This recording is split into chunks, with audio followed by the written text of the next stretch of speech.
Welcome back. PDS reports a disappointing second quarter earnings with weak revenue growth. The company's income from operation also plummeted by nearly 16%. We do have with us the company's group CEO Sanjay Jain to discuss their performance for the quarter that went by.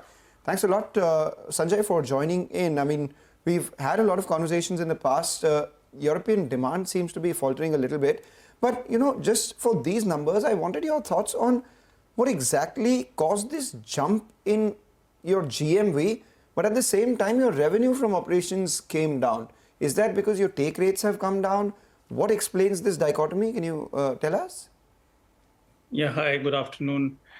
I think, firstly, I'm not sure if we should call as a disappointing quarter. I think sometime in the early part of this calendar year, we had mentioned that the next 2-3 quarters are going to get impacted by the global cues. So somewhere when you see a decline in sales, it is in line with what we foreseen. But coming to the GMV, when there is a 13% growth, we see it as a very healthy sign, wherein when PDS took initiatives to add the new line of services, whether it is sourcing as a service or complete brand management or sourcing solutions, the influx of the orders has been very, very good. And it is just that from influx of orders to conversion, we should see that in the coming few quarters. That is number one. And I think, as we said earlier, a couple of tough quarters, we believe that the bottoming out is almost happening in terms of the adversity on demand. And in the next couple of quarters now, starting from the current quarter, we should see the customers coming back, and therefore we realizing the impact of that in our top line. Okay. But in any case, would you have, Mr. Jain, a guidance in terms of what we can expect as GMV, as an exit run rate for your GMV? Because if you just extrapolate what you reported in the first half, it would probably be above 13,400. Would that be a fair assumption? I think we had foreseen for the entire year that we should be closing it at a low single-digit growth in our top line and a commensurate growth in the profit after tax. And as I said, the next 6 months are beginning to look good. So therefore, we believe we are more or less on track. And as regard to your point on GMV, for example, sourcing as a service order, wherein we have an order book of about $1 billion, almost about 9,000 crore. It's about 5% of that's get converted into top line going forward as well. So therefore, while the GMV would continue to grow high in terms of double digits, but the overall anticipation that we have the entire year top line is about low single digit. Okay, all right, fair enough. You have mentioned, the global headwinds are one of the reasons why you're probably seeing some amount of disruption in business. We do have a new geopolitical issue at hand with regards to what's happening, in Israel and the Gaza Strip. So how exactly is it impacting business? Can you just give us a sense in terms of what the exact impact has been in terms of numbers? So I guess with respect to impact on PDS, our global sales base is well diversified across UK, EU, and US. And so therefore, any particular region getting impacted does not immediately lead to a correlation on PDS top line.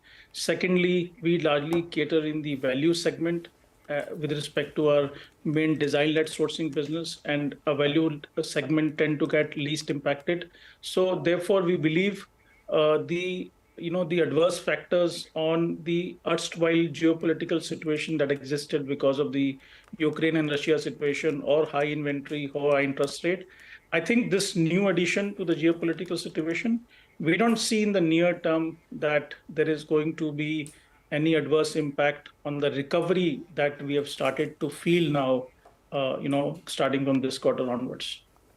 All right, so let's talk about, how much can Ted Baker contribute in the long term? What kind of bottom line it will have? That's about the long term. And in the near term itself, FY24, what would your revenue and margin target be? Would you cross that 5% mark? See, we on Ted Baker, at present, we are clocking in about 50 to 60 crores of revenue per month.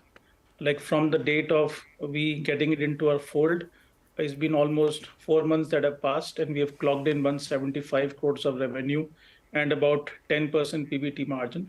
So therefore, we should maintain that 50 to 60 crore per month run rate. And I think from thereafter, to answer your point, we anticipate at least about, closer to 10% growth rate year over year for the next 2-3 years, and a gradual augmentation of PBT margin. That's on Ted Baker.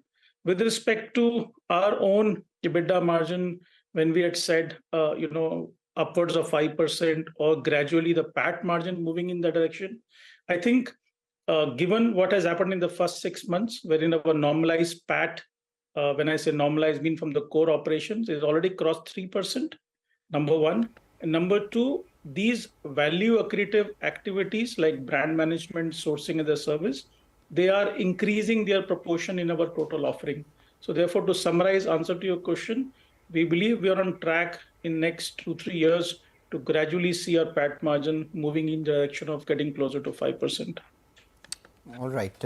And your debt, does it reduce from the current 178 crores? Because it was close to 82 crores last September. So it's obviously increased by about 100 odd crores. Do you see it reduce or increase? So debt firstly need to be seen in the context of a debt to EBITDA. Our net debt to EBITDA is closer to 0.4. So we believe we have a comfortable leverage. And the increase in debt, is because we spent about close to 150 to 160 crore getting Ted Baker into a fold. I just shared as to how it is, shaping up. But we will continue to focus in line with our overall approach to try and squeeze working capital. As you know, if you exclude Ted Baker, we have been operating around 0 to 1-2 days of almost about 0 working capital days. As in the next 2-3 quarters, our effort towards squeezing out Ted Baker working capital give results, we should be back to the lower debt levels.